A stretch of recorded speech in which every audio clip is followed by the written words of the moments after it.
Coucou tout le monde, ici ASMR Zoé. On se retrouve donc pour la suite de notre lecture.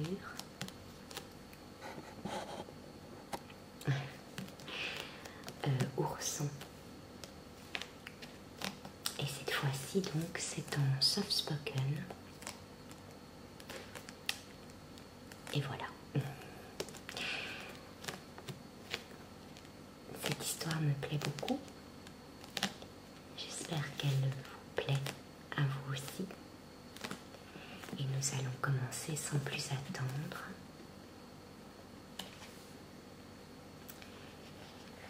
C'est parti les amis. Donc nous poursuivons, c'était donc le chapitre 5, encore le crapaud. Et nous le poursuivons donc parce que j'avais dû m'arrêter en plein chapitre pour la coupure. Pendant qu'il enfonçait, il ne perdit pas la tête. Au lieu de lâcher Violette, il la saisit à deux bras, invoqua la fée Drôlette et, arrivé au fond de l'eau, il donna un vigoureux coup de talon qui le fit remonter à la surface. Prenant alors Violette d'un bras, il nagea de l'autre et grâce à une force surnaturelle, il parvint au rivage où il déposa Violette inanimée. Ses yeux étaient fermés, ses dents restaient serrées, la pâleur de la mort couvrait son visage. Ourson se précipita à genoux près d'elle et pleura. L'intrépide Ourson, que rien n'intimidait, qu'aucune privation, aucune souffrance ne pouvait vaincre, pleura comme un enfant, sa sœur bien-aimée, sa seule amie, sa consolation, son bonheur était là sans mouvement, sans vie. Le courage, la force d'Ourson l'avait abandonné à son tour. Il s'affaissa et tomba sans connaissance près de sa chère Violette. À ce moment, une alouette arrivait à tire-d'aile. Elle se posa près de Violette et d'Ourson, donna un petit coup de bec à Violette, un autre à Ourson et disparut. Ourson n'avait pas seul répondu à l'appel de Violette. Passerose aussi avait entendu.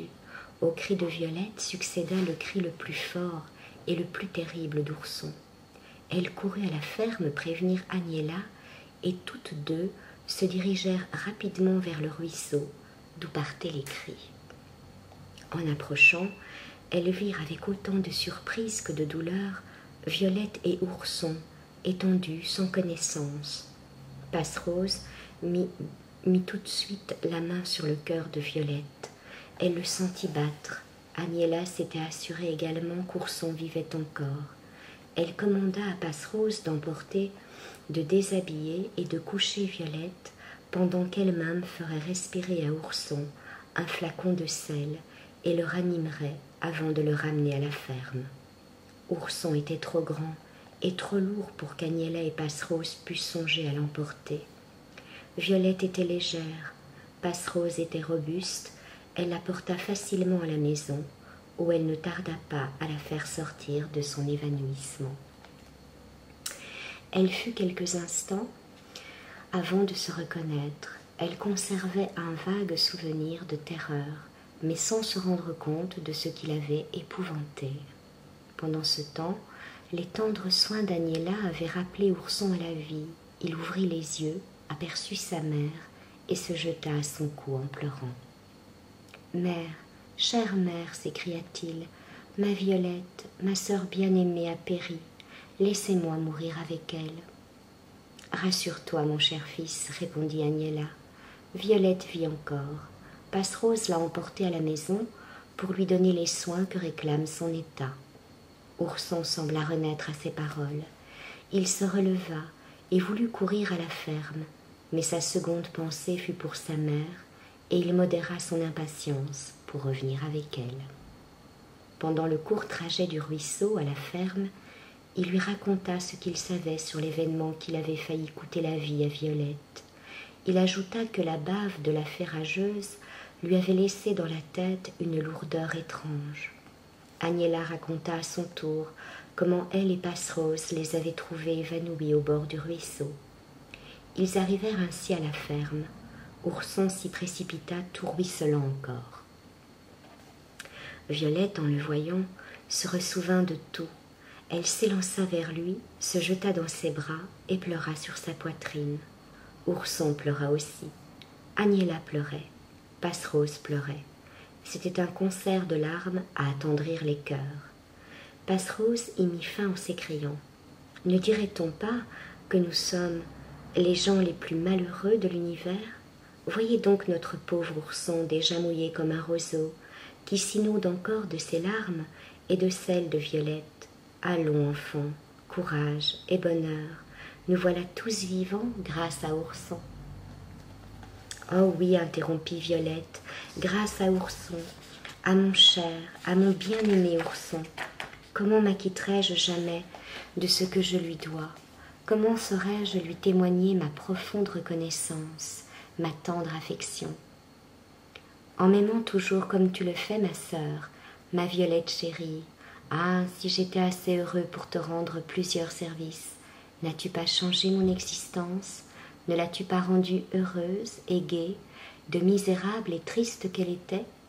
N'es-tu pas tous les jours et à toute heure du jour la consolation, le bonheur de ma vie et de celle de notre excellente mère? Violette pleurait encore. Elle ne répondit qu'en pressant plus tendrement contre son cœur son ourson, son frère adoptif. « Cher ourson, lui dit sa mère, tu es trempé, va changer de vêtements. Violette a besoin d'une heure de repos, nous nous retrouverons pour dîner. » Violette se laissa coucher, mais ne dormit pas. Son cœur débordait de reconnaissance et de tendresse. Elle cherchait vainement comment elle pourrait reconnaître le dévouement d'Ourson. Elle ne trouva d'autre moyen que de s'appliquer à devenir parfaite, afin de faire le bonheur d'Ourson et d'Agnella. Chapitre 6. Maladie et sacrifice. Quand l'heure du dîner fut venue, Violette se leva, s'habilla, et vint dans la salle où l'attendaient Agnella et Passerose. Ourson n'y était pas. « Ourson n'est donc pas avec vous, mère ?» demanda Violette. « Je ne l'ai pas revu, dit Agnella. « Ni moi, dit Passerose. Je vais le chercher. » Elle alla dans la chambre d'Ourson. Elle le trouva assis près de son lit, la tête appuyée sur son bras. « Venez, Ourson, venez vite, on vous attend pour dîner. »« Je ne puis, dit Ourson d'une voix affaiblie. J'ai la tête trop pesante. » Passerose alla prévenir Agnella et Violette qu'Ourson était malade. Elles coururent toutes deux auprès de lui. Ourson voulut se lever pour les rassurer, mais il tomba sur sa chaise. Agnella lui trouva de la fièvre et le fit coucher. Violette refusa résolument de le quitter. « C'est à cause de moi qu'il est malade, dit-elle. Je ne le quitterai que lorsqu'il sera guéri. Je mourrai d'inquiétude si vous m'éloignez de mon frère chéri. » Agnella et Violette s'installèrent donc près de leur cher malade. Bientôt, le pauvre ourson ne les reconnut plus. Il avait le délire. À chaque instant, il appelait sa mère et Violette, et il continuait à les appeler et à se plaindre de leur absence pendant qu'elles le soutenaient dans leurs bras. Agnella et Violette ne le quittèrent ni jour ni nuit pendant toute la durée de la maladie. Le 8e jour, Agnella, épuisée de fatigue, s'était assoupie près du lit du pauvre ourson, dont la respiration haletante, l'œil éteint, semblait annoncer une fin prochaine. Violette, à genoux près de son lit, et tenant entre ses mains une des mains velues d'Ourson, la couvrait de larmes et de baisers. Au milieu de cette désolation, un chant doux et clair vint interrompre le lugubre silence de la chambre du mourant. Violette tressaillit. Ce chant si doux semblait apporter la consolation et le bonheur. Elle leva la tête et vit une alouette perchée sur la croisée ouverte. « Violette, dit l'alouette. Violette tressaillit. « Violette, continua la petite voix douce de l'alouette, aimes-tu Ourson ?»« Si je l'aime, ah oui, je l'aime plus que tout au monde, plus que moi-même. Rachèterais-tu sa vie au prix de ton bonheur ? Je la rachèterai au prix de mon bonheur et de ma propre vie. Écoute, Violette, je suis la fée Drôlette. J'aime Ourson, je t'aime, j'aime ta famille. Le venin que ma sœur rageuse a soufflé sur la tête d'Ourson doit le faire mourir. Cependant, si tu es sincère, si tu éprouves réellement si tu éprouves réellement pour Ourson le sentiment de tendresse et de reconnaissance, que tu exprimes sa vie être entre tes mains, il t'est permis de la racheter. Mais souviens-toi que tu seras bientôt appelé à lui donner une preuve terrible de ton attachement, et que s'il vit, tu payeras son existence par un terrible dévouement.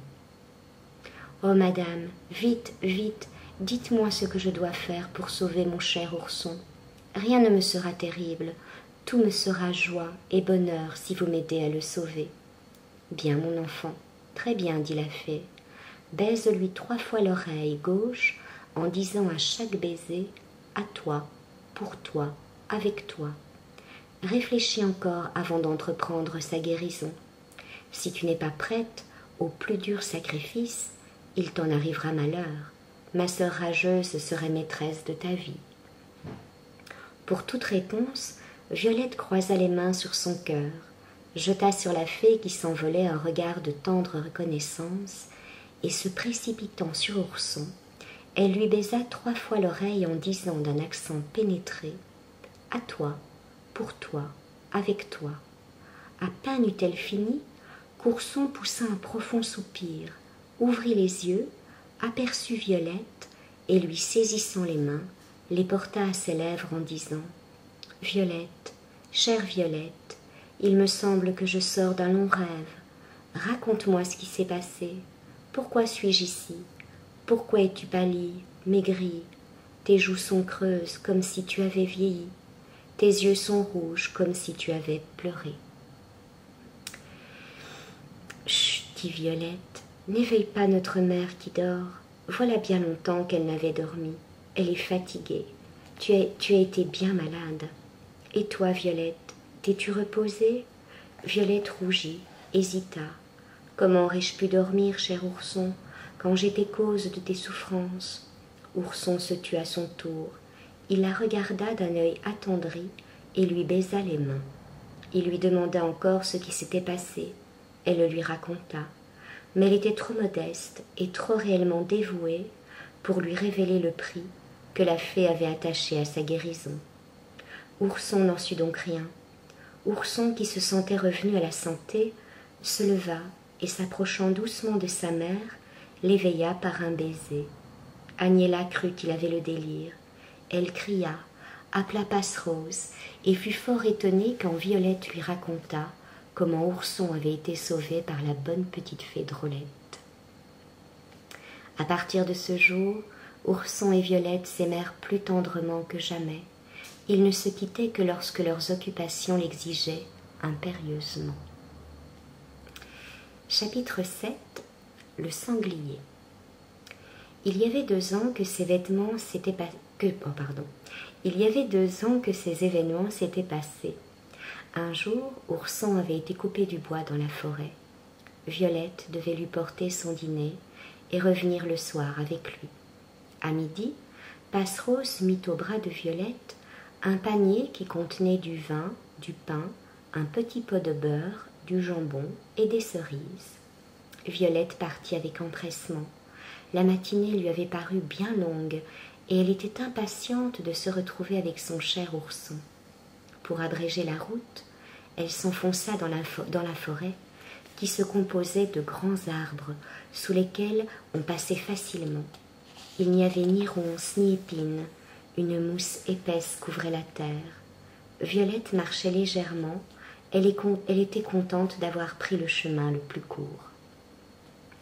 Arrivée à la moitié de sa course, elle entendit le bruit d'un pas lourd et précipité, mais encore trop éloigné pour qu'elle pût savoir ce que c'était. Après quelques secondes d'attente, elle vit un énorme sanglier qui se dirigeait vers elle. Il semblait irrité, il labourait la terre de ses défenses, il écorchait les arbres sur son passage, son souffle bruyant s'entendait aussi distinctement que sa marche pesante. Violette ne savait si elle devait fuir ou se cacher. Pendant qu'elle hésitait, le sanglier l'aperçut, s'arrêta. Ses yeux flamboyaient, ses défenses claquaient, ses poils se hérissaient. Il poussa un cri rugissant et s'élança sur Violette. Par bonheur, près d'elle se trouvait un arbre vert dont les branches étaient à sa hauteur.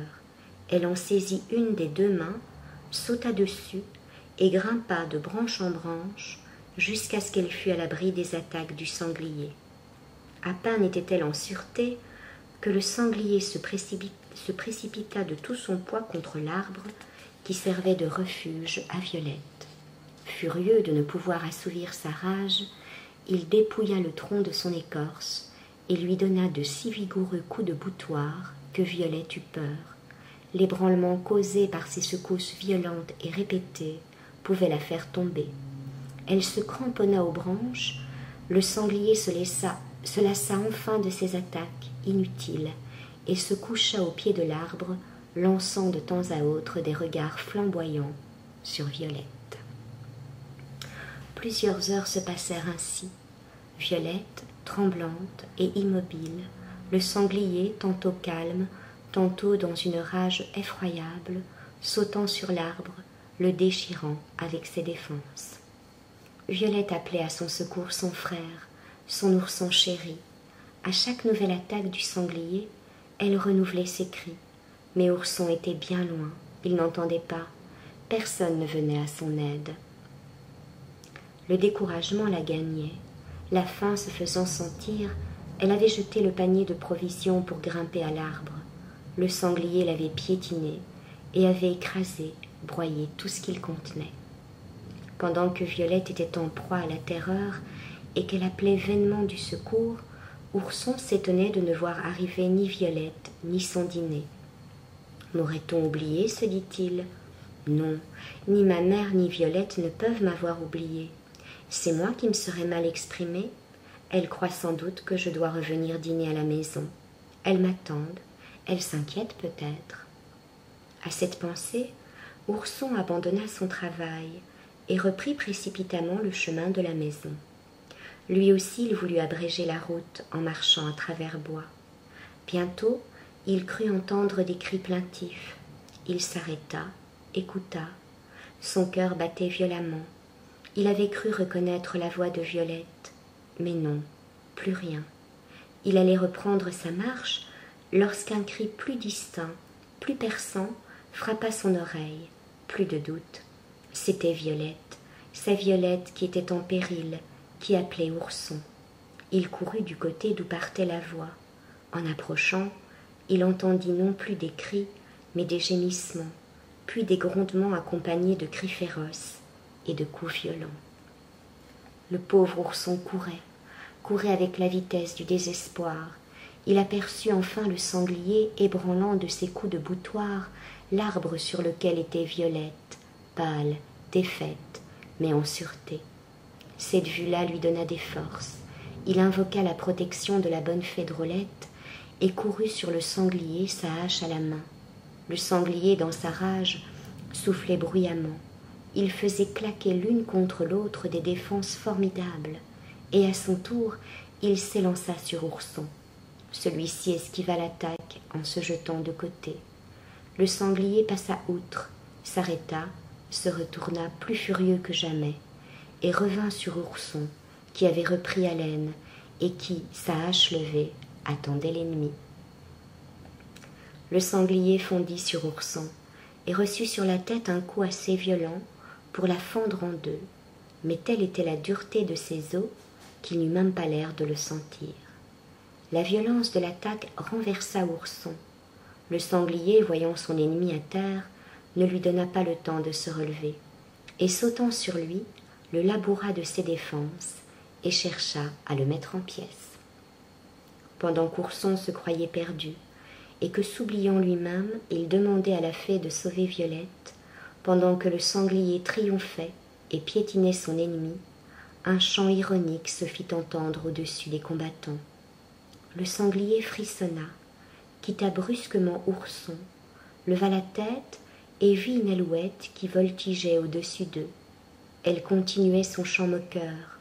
Le sanglier poussa un cri rauque, baissa la tête et s'éloigna à pas lents, sans même se retourner. Violette, à la vue du danger d'Ourson, s'était évanouie et était restée accrochée aux branches de l'arbre. Ourson, qui se croyait déchiré en 1000 lambeaux, osait à peine essayer un mouvement, mais voyant qu'il ne sentait aucune douleur, il se releva promptement pour secourir Violette. Il remercia en son cœur la fée Drôlette, à laquelle il attribuait son salut. Au même instant, l'Alouette vola vers lui becqueta doucement la joue et lui dit à l'oreille: « Ourson, c'est la fée rageuse qui a envoyé ce sanglier. Je suis arrivée à temps pour te sauver. Profite de la reconnaissance de Violette. Change de peau avec elle. Elle y consentira avec joie. » « Jamais, répondit Ourson. Plutôt mourir et rester ours toute ma vie. Pauvre Violette, je serais un lâche si j'abusais ainsi de sa tendresse pour moi. »« Au revoir, entêté, dit l'Alouette, en s'envolant et en chantant. Au revoir, je reviendrai, et alors ?»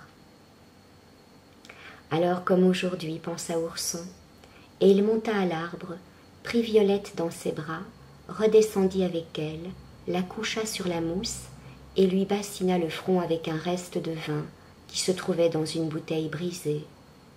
Presque immédiatement, Violette se ranima.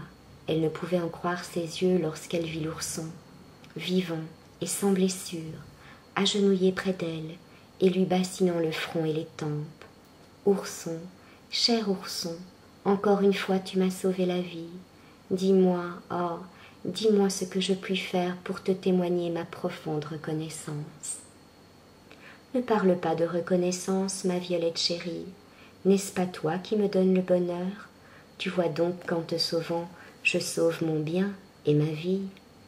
Ce que tu dis là est d'un tendre et aimable frère, cher ourson, mais je n'en désire pas moins être à même de te rendre un service réel, signalé, qui te prouve toute la tendresse et toute la reconnaissance dont mon cœur est rempli pour toi. »« Bon, nous verrons cela, dit Ourson en riant. En attendant, songeons à vivre. Tu n'as rien mangé depuis ce matin, pauvre Violette, car je vois à terre les débris des provisions que tu apportais sans doute pour notre dîner. Il est tard, le jour baisse, si nous pouvions revenir à la ferme avant la nuit. » Violette essaya de se lever, mais la terreur, le manque prolongé de nourriture, l'avait tellement affaiblie qu'elle tomba à terre. « Je ne puis me soutenir, ourson. Je suis faible. Qu'allons-nous devenir ?» Ourson était fort embarrassé. Il ne pouvait porter si loin Violette, déjà grande et sortie de l'enfance, ni la laisser seule, exposée aux attaques des bêtes féroces qui habitaient la forêt. Il ne pouvait pourtant la laisser sans nourriture jusqu'au lendemain. Dans cette perplexité, il vit tomber un paquet à ses pieds. Il le ramassa, l'ouvrit, et y trouva un pâté, un pain, un flacon de vin. Il devina la fée Drôlette, et le cœur plein de reconnaissance, il s'empressa de porter le flacon aux lèvres de Violette. Une seule gorgée de vin, qui n'avait pas son pareil, rendit à Violette une partie de ses forces, et le pain acheva de la réconforter, ainsi qu'Ourson, qui fit honneur au repas. Tout en mangeant, ils s'entretenaient de leur terreur passée et de leur bonheur présent. Cependant la nuit était venue. Ni Violette ni Ourson ne savaient de quel côté tourner leurs pas pour revenir à la ferme. Ils étaient au beau milieu du bois. Violette était adossée à l'arbre qui lui avait servi de refuge contre le sanglier. Elle n'osait le quitter, de crainte de ne pas retrouver dans l'obscurité une place aussi commode. « Eh bien, chère Violette, ne t'alarme pas, il fait beau, il fait chaud. Tu es mollement étendue sur une mousse épaisse. Passons la nuit où nous sommes. Je te couvrirai de mon habit et je me coucherai à tes pieds pour te préserver de tout danger et de toute terreur. Maman et Passerose ne s'inquiéteront pas. Elles ignorent les dangers que nous avons courus. Et tu sais qu'il nous est arrivé bien des fois par une belle soirée comme aujourd'hui, de rentrer après qu'elles étaient couchées. » Violette consentit volontiers à passer la nuit dans la forêt. D'abord parce qu'il ne pouvait faire autrement, ensuite parce qu'elle n'avait jamais peur avec Ourson, et qu'elle trouvait toujours bien ce qu'il avait décidé. Ourson arrangea donc de son mieux le lit de mousse de Violette. Il se dépouilla de son habit et l'en couvrit malgré sa résistance. Ensuite, après avoir vu les yeux de Violette se fermer et le sommeil envahir tous ses sens, il s'étendit à ses pieds et ne tarda pas lui-même à s'endormir profondément. Ourson était fatigué. Le lendemain, ce fut Violette qui s'éveilla la première. Il faisait jour. Elle sourit en voyant l'attitude menaçante d'Ourson, qui, la hache serrée dans la main droite, semblait défier tous les sangliers de la forêt. Elle se leva sans bruit et se mit à la recherche du chemin à suivre pour regagner la ferme. Pendant qu'elle rôdait aux environs de l'arbre qui l'avait abrité contre l'humidité de la nuit, Ourson se réveilla, et ne voyant pas Violette, il fut debout en un instant. Il l'appela d'une voix étouffée par la frayeur. Me voici, cher frère, répondit-elle en accourant. Je cherchais le chemin de la ferme. Mais qu'as-tu donc? Tu trembles? Je te croyais enlevée par quelque méchante fée, chère Violette, et je me reprochais de m'être laissée aller au sommeil. Te voilà gaie et bien portante. Je suis rassurée et heureux. Partons maintenant, partons vite, afin d'arriver avant le réveil de notre mère et de Passerose. Ourson connaissait la forêt. Il retrouva promptement la direction de la ferme et ils y arrivèrent quelques minutes avant qu'Agnella et Passerose fussent éveillées.